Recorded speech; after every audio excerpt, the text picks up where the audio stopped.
Fender necks are, I've found, quite troublesome with truss rods. You know, you can kind of graunch up a truss rod in a Fender neck and it'll do nothing.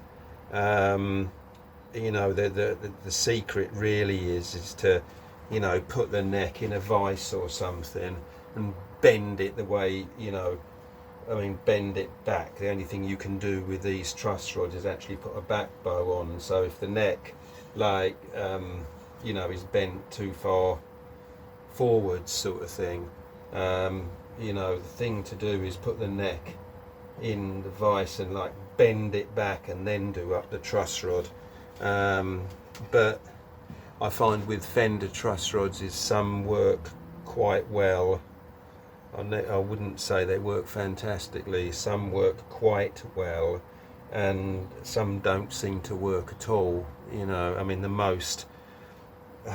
I mean, basically with these traditional truss rods is the only thing you can do is bend the neck one way, and you know, that's for a back bow. So if the neck develops a back bow, of which I said before, slab board necks have a tendency to do that, you're completely stuffed. And you know, if I'm not making a vintage accurate guitar, I will not use an old-fashioned truss rod. I'll always use a biflex truss rod. You know, people say, oh, well, they're a bit heavier or whatever. They're not really any, you know, maybe an ounce or two heavier, you know, if that. And you know, you consider with this, you've got a chunk of steel on the end of it, which is the anchor point.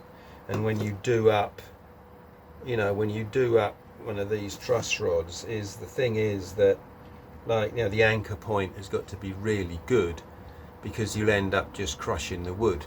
You know, the stress you have to actually put on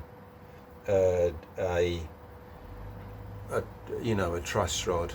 I mean, the reason why a truss rod works is because, you know, you start off with it being a bit bent, you know, and you do it up, and of course it will try and pull itself straight, and that in turn imparts a force on the neck to straighten it, but it uses the wood to do that. So if you think, you know, you know, with a thread you can put a hell of a force on something, you know, bloody crush your finger with it, like, and you know, over time it can even, like, you know, you think, oh, I've got the neck adjusted well, over time, you know, the wood will collapse a little bit. I mean, if you've got a biflex truss rod, let me try and find one. So right, here's a biflex truss rod. Now, they're self-contained. They don't rely on the wood for any anchor point or anything. The only thing they will exert force on is on the guitar is actually the joint between the fretboard and the neck, and that's a bloody massive joint, really, the whole area. So, you know, if that's in the neck, this is the top. So you do it one way and you can see it now bending up. I mean, you can, you know, with very little force, you know, you can get a massive curve on it, and that exerts a hell of a force on the neck over the whole length of the neck. You know, it's beautiful, really. And then if we go the other way, got to try and undo it now. Oh, we're going too far. Ooh, there we go. If we go the other way, you know, we can actually, we've got a back bow on the neck. You can obviously, you know, you can just do it this way, and you know, it pushes the neck the other way. I mean, you know, to suggest that vintage truss rods are better than these is just daft, because I mean, these are superb things. You know, the neck bends both ways. It's like great, you know. I mean, the other type of truss rod is like one of these, which is an aluminium U-channel with a bar in it, and I don't think I've got the right, but yeah. So basically what this does is it you don't need an anchor point for it. So basically the truss rod is contained within the length of this U-channel, and when you do it up, it crushes the U-channel in length, so you're not, but it only does one way. It's not like a biflex rod, you know, when you undo it, it just comes loose. So this is like a slight advancement on the vintage type, you know, in that you're not exerting any stress, like crushing the wood with the anchor, you know, with the anchor points, with the nut on this end or that end. But these, well, hi there, coffee time done. So we've got the truss rod in now. I've screwed the nut in, so that works. And actually, if you start doing it up, you know, if you actually watch,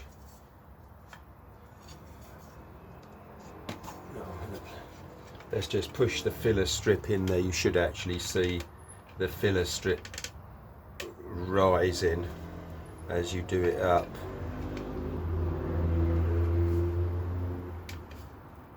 Yeah, I can feel it pushing on my fingers now. So you can see the filler strip's got some tension from the truss rod on there now, so you know the truss rod is working as best as these ones can. Slacken it off, and now we can push it down really easily, so it's all like working there.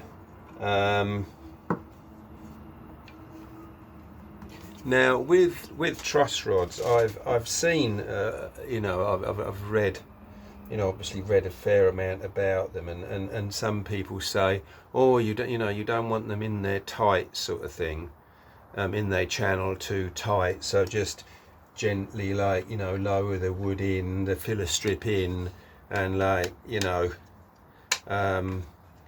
make sure it's just on top of the truss rod. Well, I'm not really one to advocate that, and I think you want the truss rod held tightly in its channel. Their argument is that, oh, well, if it's too tight it won't stretch. Well, I can't really see that personally.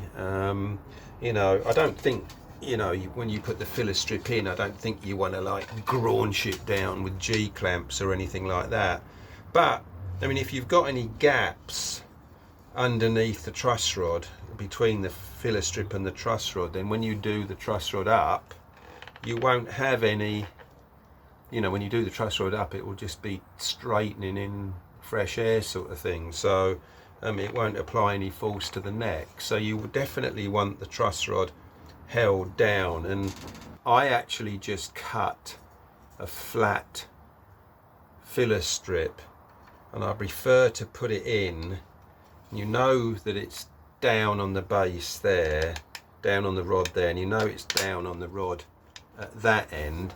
And then what I do is actually clamp it in the middle and then push, you know, like that, and push the rod down. And that way, I think, you know, you put a couple of clamps on here, you can guarantee that the filler strip is actually touching all along the top of the truss rod. If you cut the bottom of this filler strip to a curve, it's got to be the right, exactly the right curve, which you could do, but I think it's just easier to, you know, put the filler strip in and just bend it with clamps, and then the truss rod should be, you know, firmly held down, you know, touching this filler strip all the way, which is what you want, because when you do the rod up, then it's not gonna have any gaps between it and the filler strip, which is where it applies its force to, sort of thing. So I'm going to glue that in now and clamp it up with about 3 clamps along here. I don't think there's anything else I want to do to the neck before doing that. So I've got the truss rod undone now, so you know you're not battling with the thing tensioning, sort of thing. So let's get that plenty undone, and then you can glue that in there. Now obviously you don't want glue on the truss rod. You don't want glue on the truss rod. You want, so I'm going to put glue on the filler strip and then squash the filler strip in the neck, so any glue will, will rise up out of the, out of the joint rather than push down on top of the truss rod. So that's the way I do it. So let's get on with that. Right, here we go. Here's the filler strip glued in.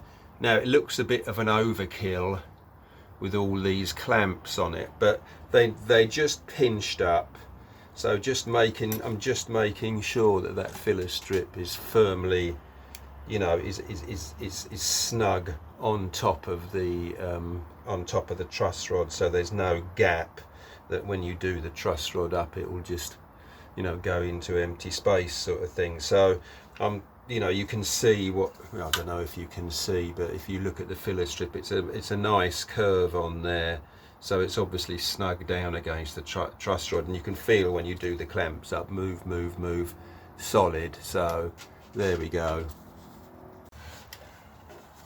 Right, well, we're back to the body now, after getting the truss rod done, which, as I've said enough times, is not one of my favourite jobs because it's metal work. But so we've got the body here, and I've marked out the arm chamfer there, and the belly chamfer as well, all cut out. And over the years, basically, it changed quite a bit. Fender initially, let's see if I can find it in here, but Fender initially used to do quite an extensive body cut kind of thing, for those, and as the years went on, they were like less and less. Difficult to say there, but for instance, there's a 1970s Strat, with quite a small belly cut there, and then you can see like a 57, it's a lot more extensive, it goes a lot further forward sort of thing. So they got a bit lazier as time went on, but anyway, the thing is that when you actually look at them, and this is typical, I'm using this Lashings body again, but when you look, they're actually like, they're flat. They're not like a curve, they're flat, and that is typical of all of them. And even the one on the back is flat, and they just curve the edges, and by all accounts they were just done with a bandsaw, and the guys were skilled enough just to sort of hold it up in a bandsaw sort of thing, like over here, and just like whiz across kind of thing, like that. And equally with the belly cut, they put it in at an angle and just cut round it sort of thing. That's what they used to do. Well, you need quite a bit of familiarity to do that, but just to demonstrate again, how like, these are just flat, there's no, like I say, they're flat just with curved corners, and this actually has a very nice contour to it, where you get this sort of nice shape around here sort of thing, and that they are done by hand. So I want to do obviously like a similar thing with this. So we've got and it's not it's not that easy a thing to do. And what I think I'll do is I'll cut a load of slots, kind of thing, about the width of a chisel, and then like chisel it off, and then like sand it flat with a block to a curve. So I can do that by hand. I mean, the other way I've seen people do is just with an angle grinder and some kind of sanding or carving wheel, and that's very easy to do, but it just would make a hell of a mess. So I'm going to do it by saw and like cut a load of slots in there. So I'll get you back when you know, it's just going to be a hand saw, my rip saw sort of thing. So I'll get you back when I'm doing that. Right, so this is basically what I've done. I've just cut a load of like slots down there, and just basically chiseling it away. It's quite easy. Obviously don't go right down to the line you want, but it doesn't take long.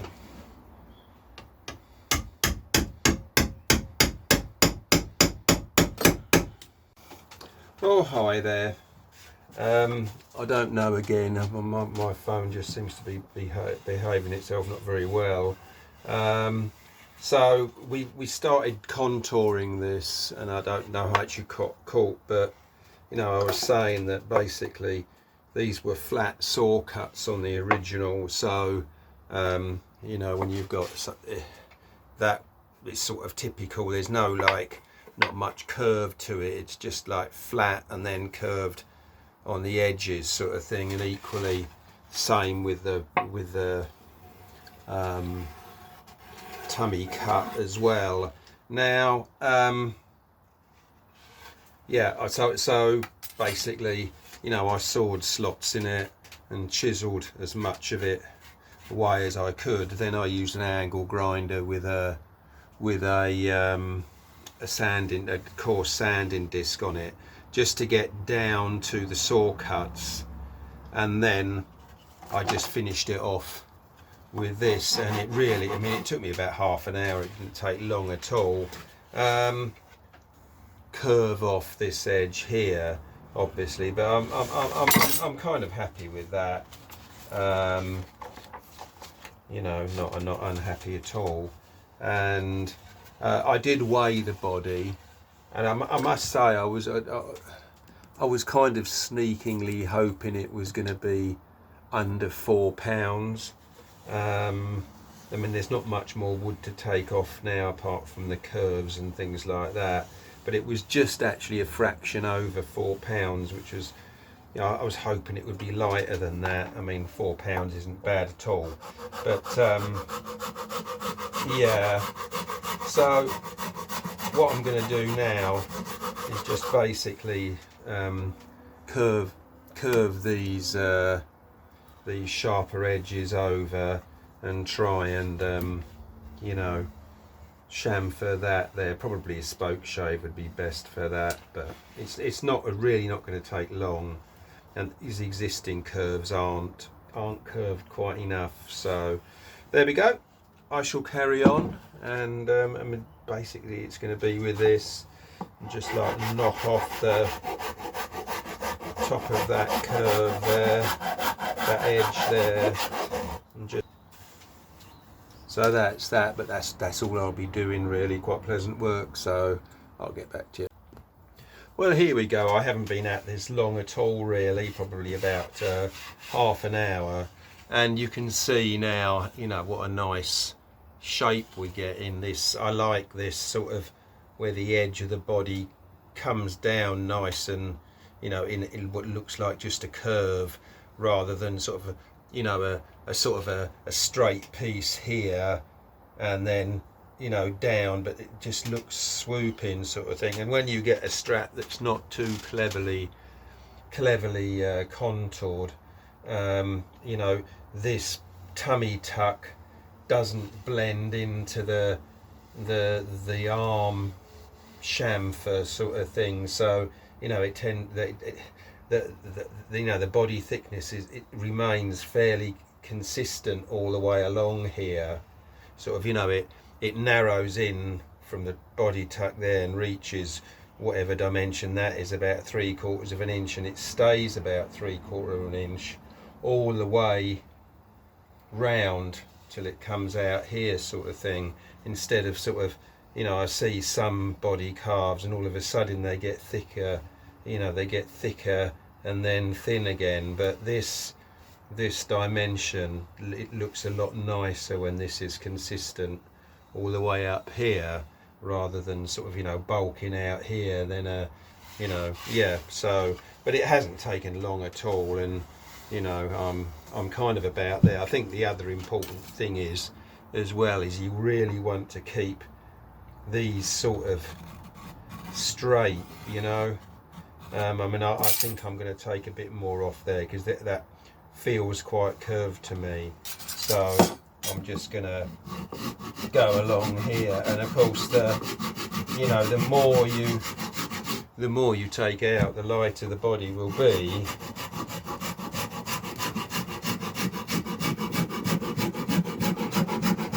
I mean, you can't go nuts, obviously, but you know, I want to get this. I don't want this to be curved, sort of like that. I want it to be flat, with just a little rounding off there and a rounding off here, and that's what I'm going for. I mean, you know, this order is lovely to work with, so it's not like an arduous job, believe me.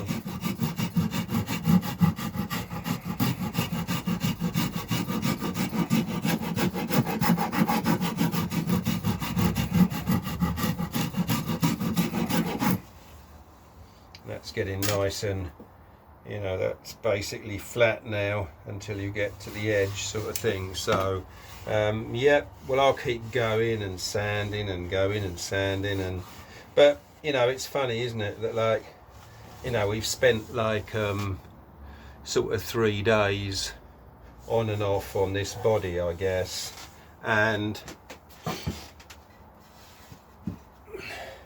you know, I think this one from Guitar Build, which is really nice, probably cost me like, you know, under £100, you know. So is it worth making a Strat body? I don't know, you know, when they're so easily done by other people, like, you know.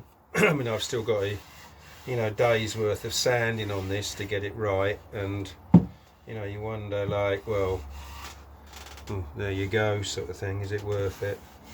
But and equally the neck, you know, you can buy a good neck. I suppose decent necks are a few £100, but yeah, well, I'm going to keep going here.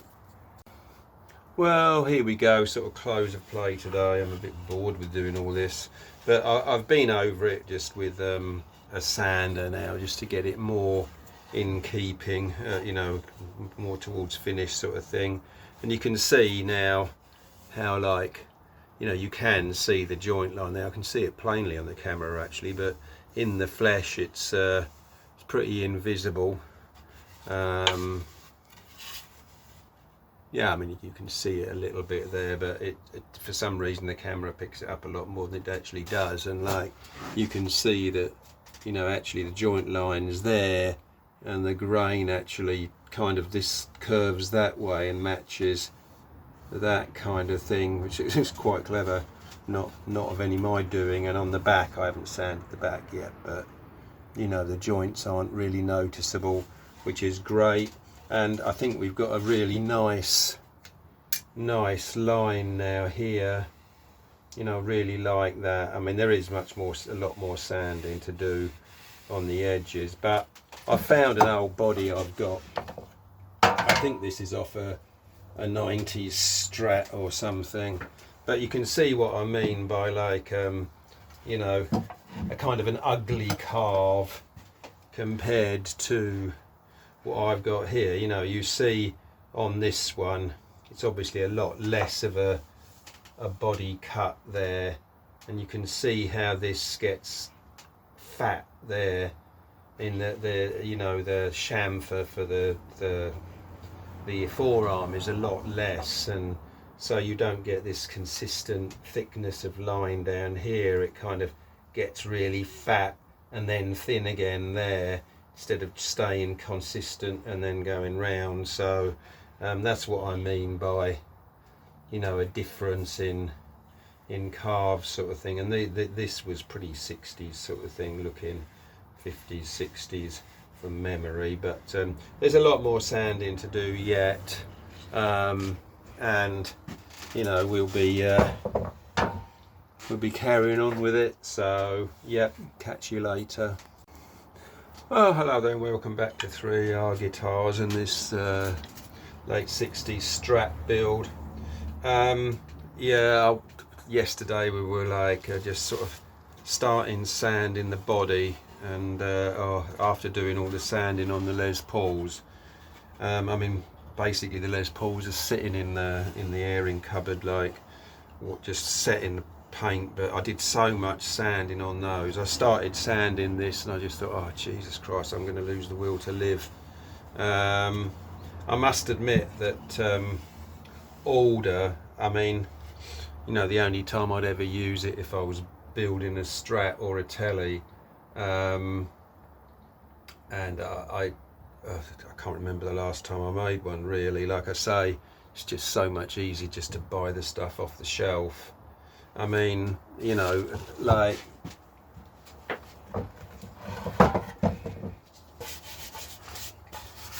this is another old body from Guitar Build.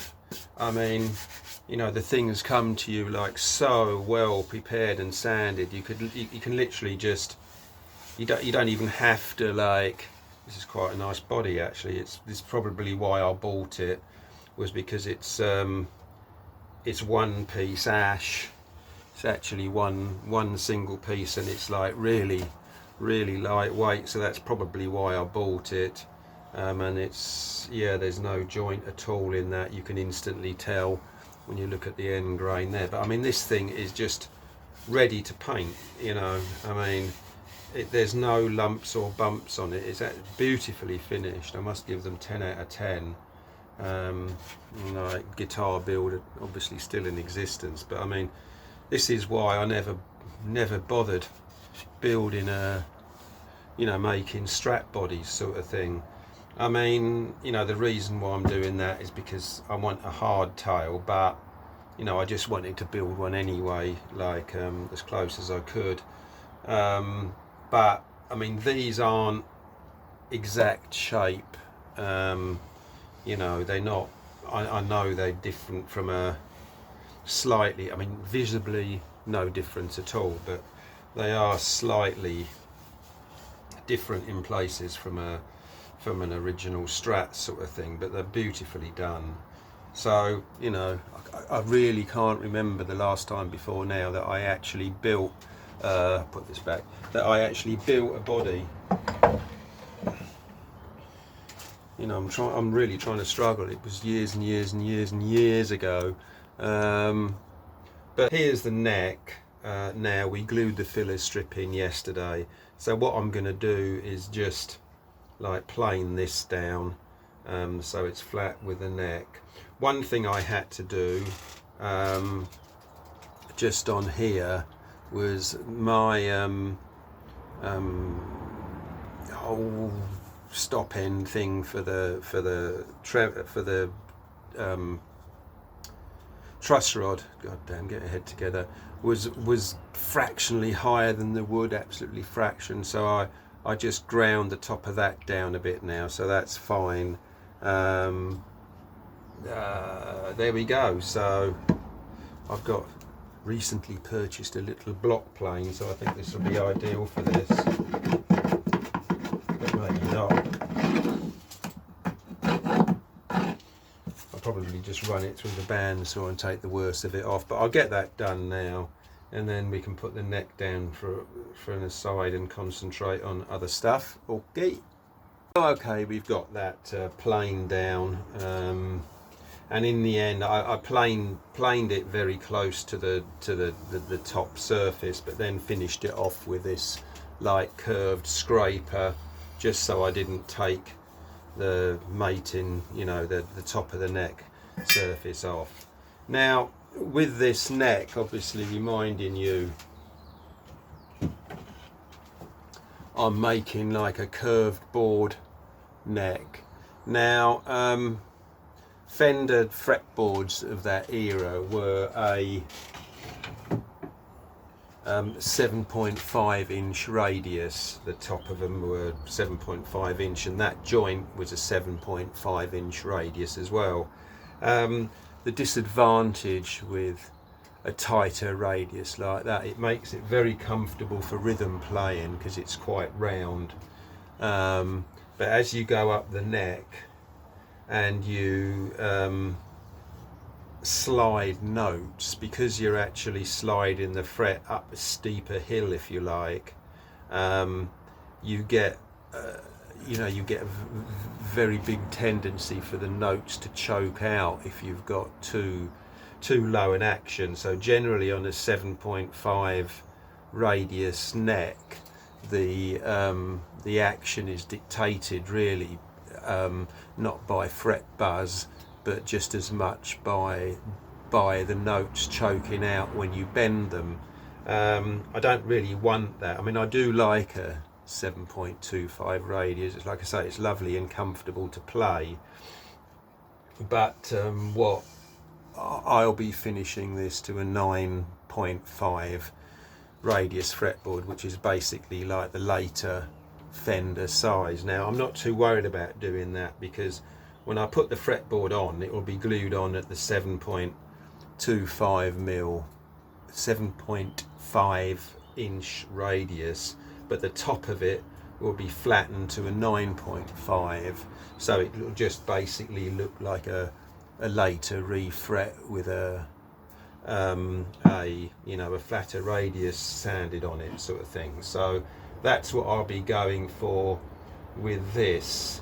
Now the thing is, with Fender as well, I mean, I think I'm right in saying, I remember reading a book on it on like January the 1st 1965,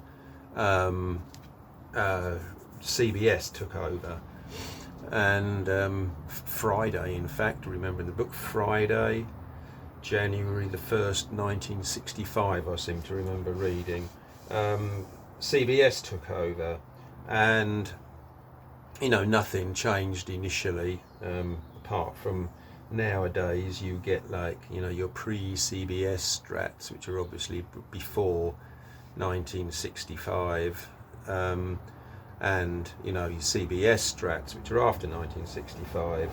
Now nothing much changed initially at all, but over the years, things, you know, following that, things did change. I mean, obviously one of the big visual changes to the Strat was the, you know, the larger headstock, and generally the things that CBS did I actually like. You know, I think with the larger headstock, the guitar looks nicer, and it also gives, you know, more visual of the logo, sort of thing, which I really like. You know, I like that. I also like the F tuners, because they've got the reversed F on them. They're not using Clousson tuners anymore. I mean, a lot of the 1965 Strats did still use Cloussons, I think, but as CBS had more of an influence, then they got the F tuners on, which I think look really nice.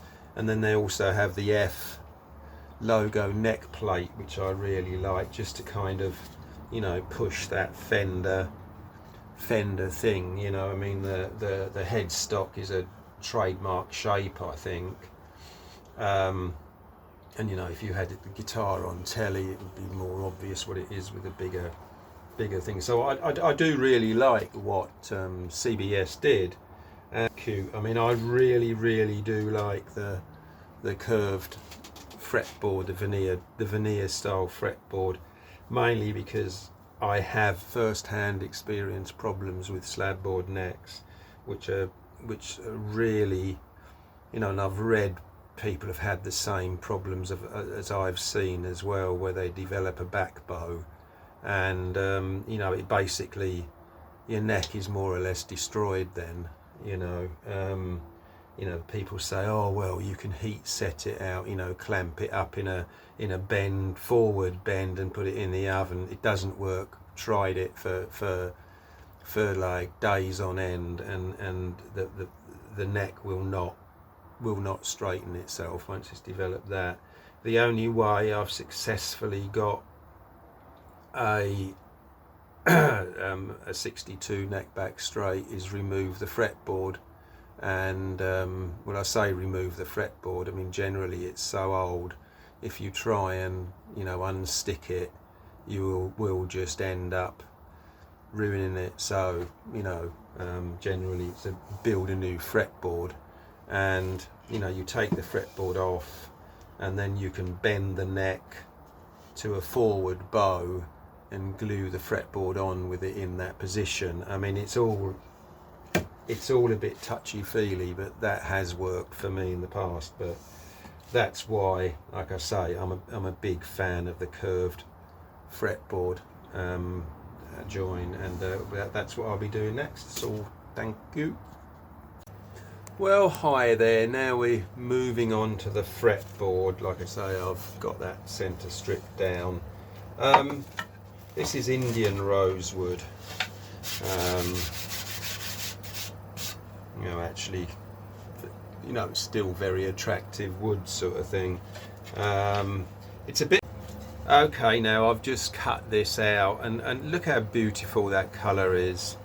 I mean, it's almost like a purplish red. I mean, and it still smells glorious when you cut it. I mean, sometimes I don't know. I mean, I know from a tradition point of view. Let me put this saw back. I know from a tradition point of view that people actually, you know, worship Brazilian rosewood, but, you know, there are a lot of woods that are like it. I mean, this is Brazilian rosewood on here, and if you put, I mean, I know it looks a lot different, but colour-wise, it's about the same. And this has got a lovely streaky grain in it. You know, I mean, it's very attractive wood. And you know, I just think that it's, you know, it's a shame sometimes that people actually just write off any other wood. You know, I mean, you have, you know, I suppose if you want a classic, you know, electric guitar with all the stuff on it, you know, the vintage stuff on it, you will go for Brazilian rosewood. But there are plenty of other woods that are really nice. Coca-Cola is absolutely beautiful, but I think that's still protected. You've also got, you know, there's a Madagascan wood that I call like a Madagascan rosewood, but it's not actually a rosewood, so I think it still is harvestable. And that is absolutely beautiful, just like Brazilian rosewood. And like it, yeah, it's so there's a lot available now. What we've got to do with this, the next thing, we can either sort of thickness it a bit, just bring the thickness down, or kind of leave it as it is and do this 7 1/4 inch curve on the back. I'm not quite sure what to do. I think I'm going to actually, while it's still stiff, we'll go, you know, it's bloody rock hard, this will sink. We'll get that trench cut in it sort of thing. So let's get that done next. Sorry, get that gutter shape, 7 1/2 inch radius gutter cut in it. Right, now let's get to the crux of this build. Really is doing one of these curved joint fretboards. Now, you know that I'm not a big fan of the slab board necks because of the bending problem. So love the veneer fretboards that are bent. Now, when I tried this initially, what I basically did is I cut the wood flat, about about 3 mm thick. And then I decided, right, well, what I'm going to do is try and bend the wood. Well, if you're making like a maple cap neck, that's pretty easy. I mean, basically you could cut a bit of flat sawn maple, bung it out in the sun, and it would bend. It would cup, you know, you'd just get a nice cup in it, like a nice trough sort of thing, gutter sort of shape. Try that with rosewood, it will not move.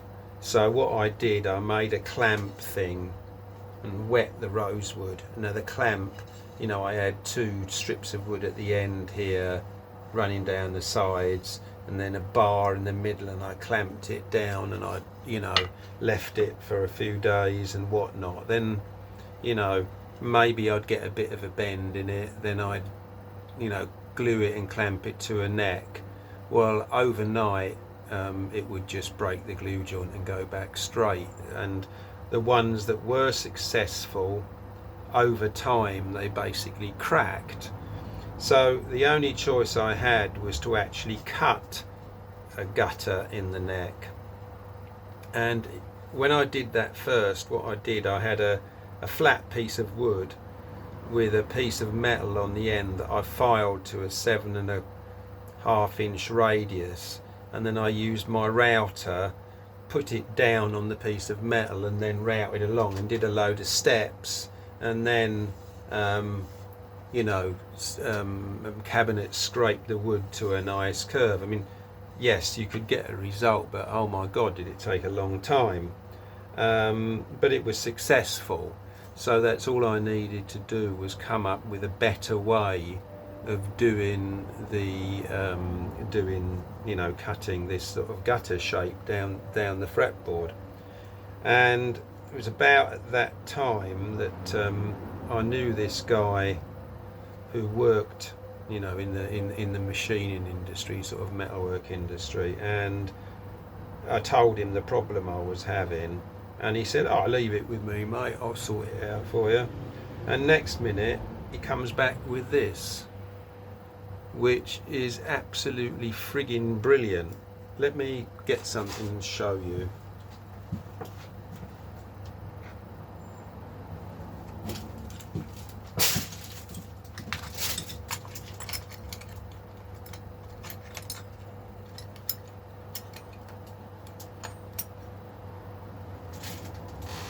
Right, so this is the 7 odd inch radius. Now this cutter is like cut exactly to that 7.25 inch radius. He had a specialist router cutter made for me. So what I can do is basically put this in the router cutter and cut up one side of the fretboard, turn the fretboard over and cut down the other side and cut the radius out of it. May seem as though it's a bit difficult, but it does it really easily and nicely. So I'll get set up and show you the process, and we'll go from there. Right, okay, here's the setup. It's very simple really. We've got the try and get you round there a bit more. We've got the radius cutter here with a stop to it. Now what I've done is I've turned the cutter around so I can see where the cutting edge is. So I'm just cutting the, you know, the bare minimum off to get a full curve. So let's have a go with this. This is exactly the same thickness as the fretboard, 12mm, near as damn it. Just to show you, just to have an experiment.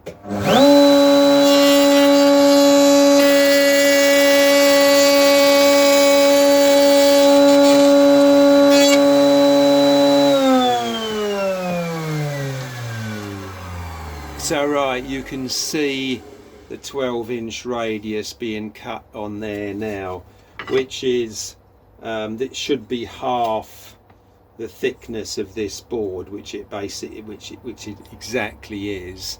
I've drawn the center line down there.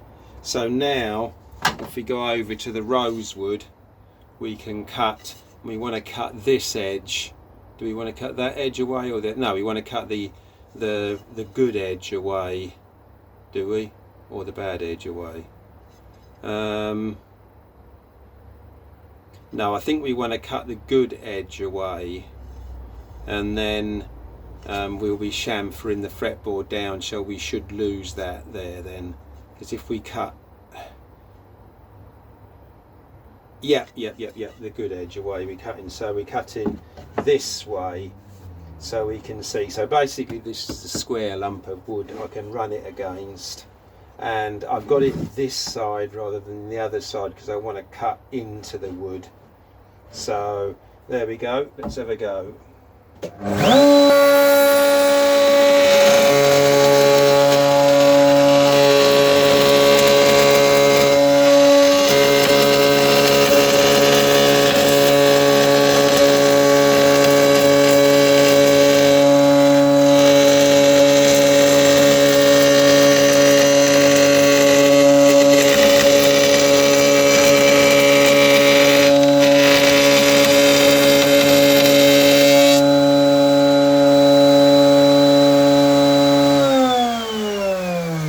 So you can actually see there out here how much harder this wood is to cut. But now we've cut, you can see we've actually smashed the edge of that there with the cutter, hitting the end grain there. I don't really know what I can do about that, but it's not going to be a problem because we've got enough length there. So we've done half the radius there now, so now we've got to do the other half this side. So let's get that done.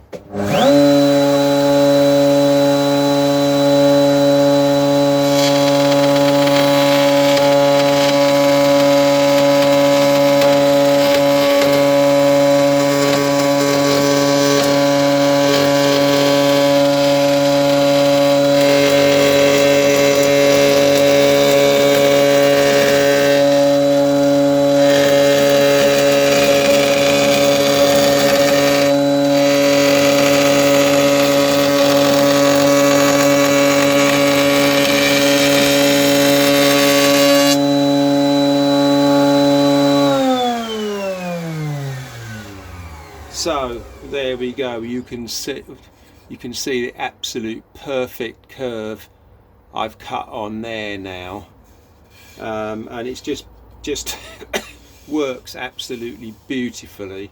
Let me get the right, here's the 7/4 inch radius fret guide, and if we put that on there,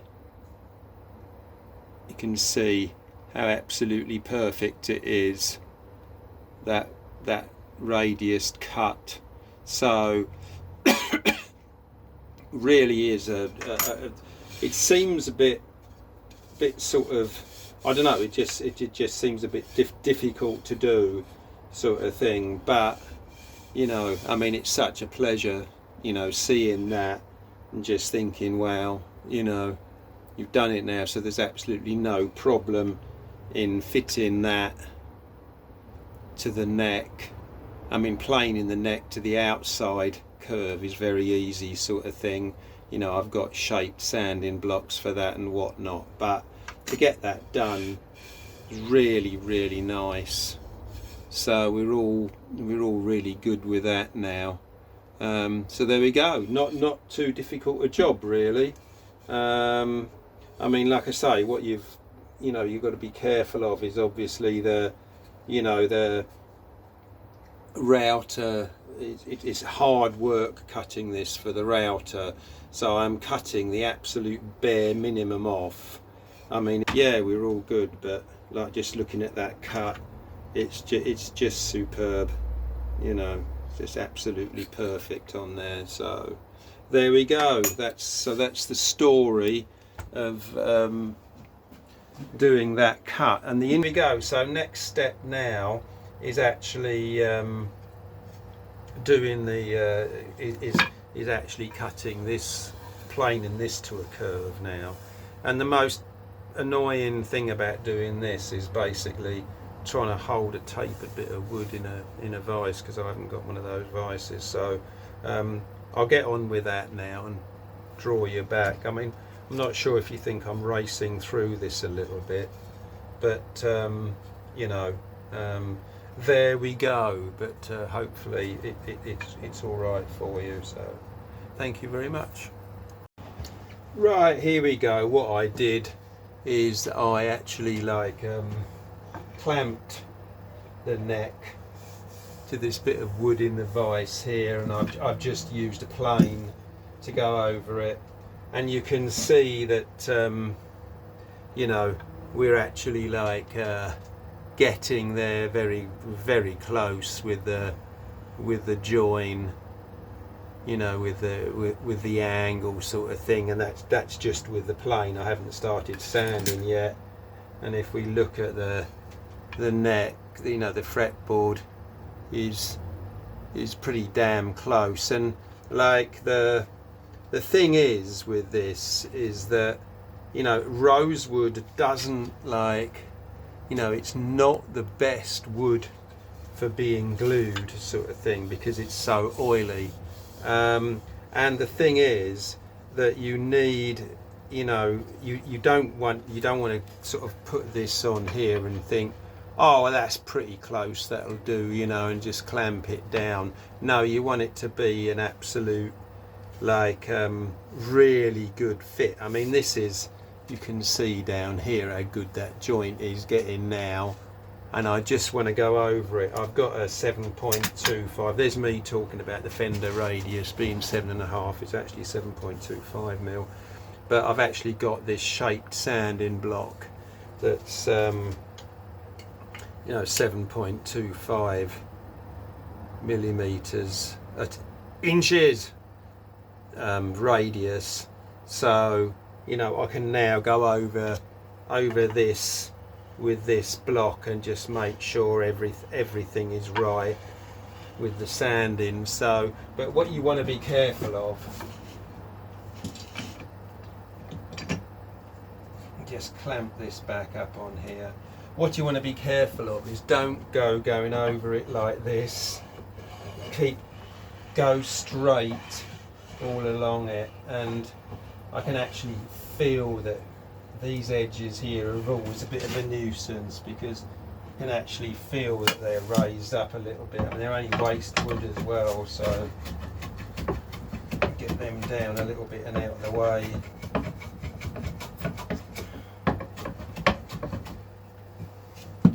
There we go.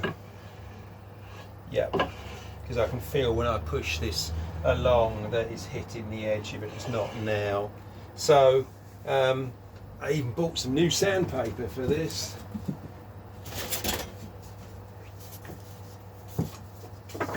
Some decent stuff here. And again, I wouldn't use too fine a sandpaper because, you know, it'll give you a bit of mechanical grip. The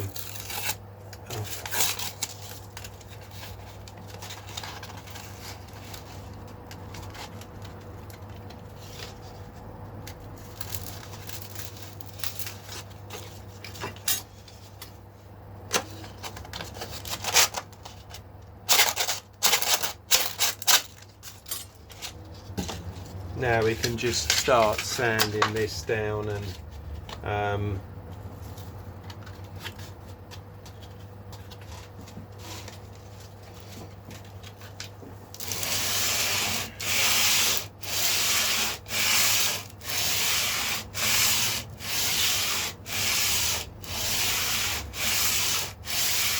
you know, try not to rock it, try and keep it going really straight, because it's very easy to roll the edges over slightly, which you don't want to do. So I'm holding the sandpaper, you know, on the side really tight to the sanding block because I don't want any bagginess around the edge, because I don't want that edge to be sanded more.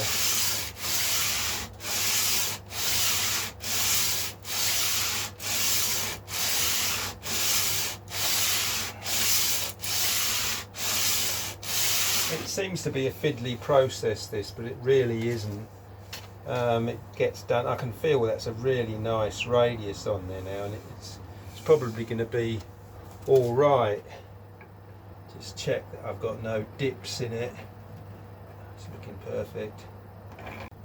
Okay, my camera packed in again, like full memory full. I don't know what's wrong with it, but you can see now I've cut this to the, you know, planed and sanded this to a very very good radius on there. You can see that the 7.25 inch radius all the way down, and I've also checked it like this, so I haven't put any you know, lumps or bump dips in it or anything like that, so it's all okay.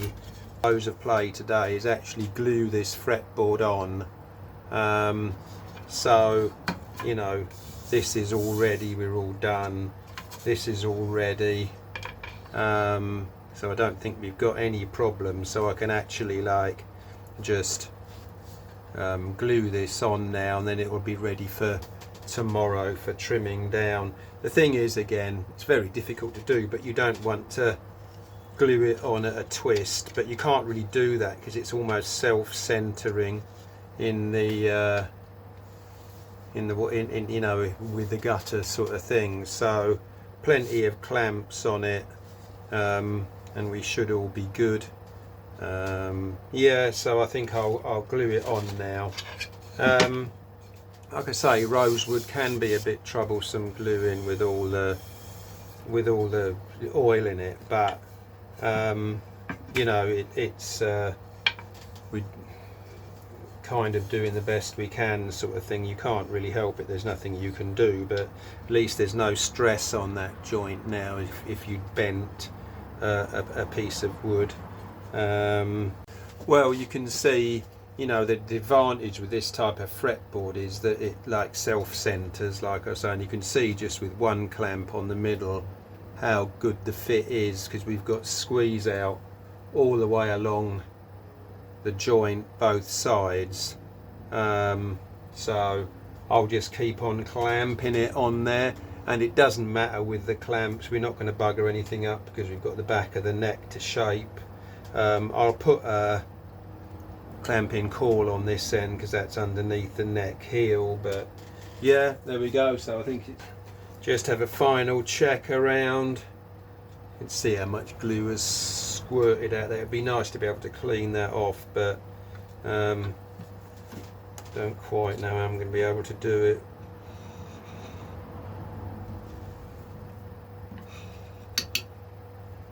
It's alright this side.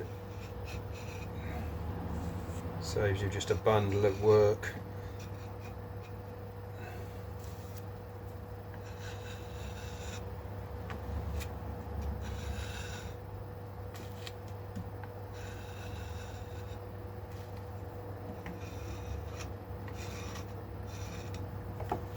Anyway, I'll get doing that. So that's close of play today. So we've done quite a bit with the fretboard and everything. So there we go. Thanks for watching.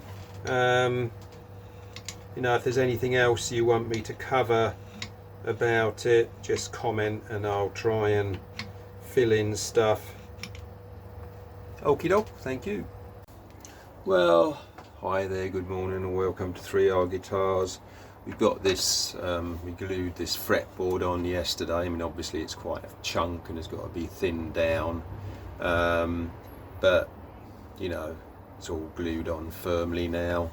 All good. I've cleaned up the edges of the glue just with a chisel, and what I want to do now is actually trim the fretboard down. I've actually bandsawed a bit of it off, but I want to trim it down to the you know, to the neck width sort of thing. Actually, I'll probably do a bit more cleaning up there. I must admit that's a bit lumpy with the glue, but the way I'm going to do it is, you know, you could do it with a plane, but it gets a bit awkward when you get to these edges here, you know, because you can't run a plane along because of these curves and there. So I'm going to use my bearing guided router cutter and just whiz down each edge. There's that rock, you know, there must be some junk on it somewhere. put some glue there, but there we go. So yeah, I'll just do a bit of a clean up and then run it down there, and we should be all good. So I'll get on with that, and we'll go from there. Cheers. Well, hi there, we're ready to do this now. When I actually put the fretboard down, the neck was rocking slightly and I couldn't exactly see why. So you know, it could have been anything really, but what I did was I just ran it through my thickness planer with a 0.5 millimeter cut, and that just took all the crap off the top, sort of thing. And you know, if you look at it, it's really brought out a lovely colour, isn't it? You know, looking at it here, it's like gold sort of thing. But anyway, let's get the edges routed down now. One thing, you know, you don't want to do stupid stuff like we've got the nut in there, and the last thing you want is like you know, catch your cutter on that sort of thing. So you know, always keep an eye out on stuff. So we'll just take that out. I mean, I'm going to be careful routing around the back of that anyway, because of the same thing as getting end grain, you know, snapping off and stuff. So put that somewhere safe, and now we can just get cleaning up the edges of this fretboard.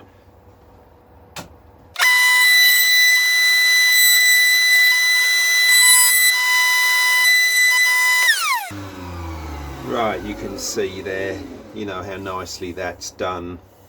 I mean, it would take you a while to plane that, but all the edges now, it's all nicely in line there. As usual, you know, I've just routed round the edge here, but left that corner there because I don't want to run the router cutter around there because of the direction of cut. If I actually raised it up, and you know, if you're upside down and you do it, if you come off the end there, it's going to split that way. The thing I can actually do is turn the thing the other way up and raise it up. If I raise it up to the bottom, I can show you how you can do it. It's going to take a bit of winding, unfortunately. You know, with a bit more of a proprietary router table, I'd be able to do this a lot quicker. A lot of the modern router, you know, functionally, you know, actual built router cutters have a handle you can put in through the top and wind the router up. Unfortunately, right, that's about as high as it will go. But now we can do the other side.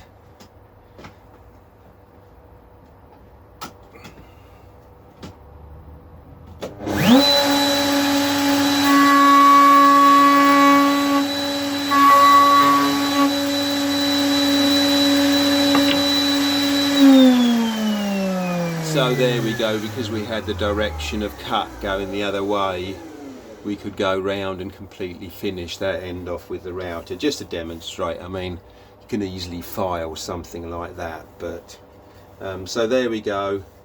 That's quite nice.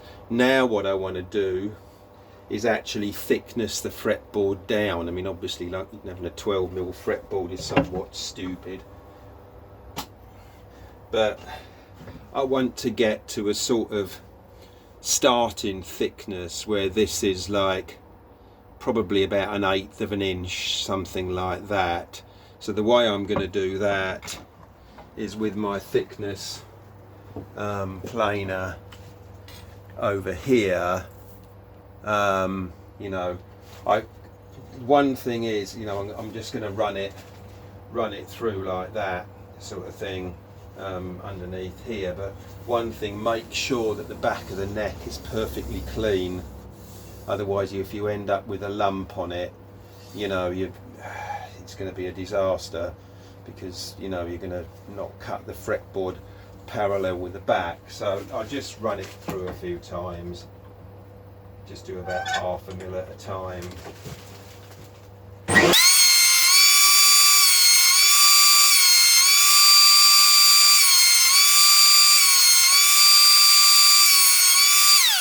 This wood actually planes very, very nicely. I'm loving the colour of that. It's beautiful. It's almost like a bit purplish, but okay, we've actually cut it down to that thickness now, which is probably a bit thick. I think I'll take off a fraction more. I mean, it's perfectly like flat, you know, so I'm not worried about running it through the planer again. I mean, that looking in the middle there, that's a little, oh, I don't know whether to just sand it or plane it. Let's put it through at the same thickness again, see if it takes off just a fraction more.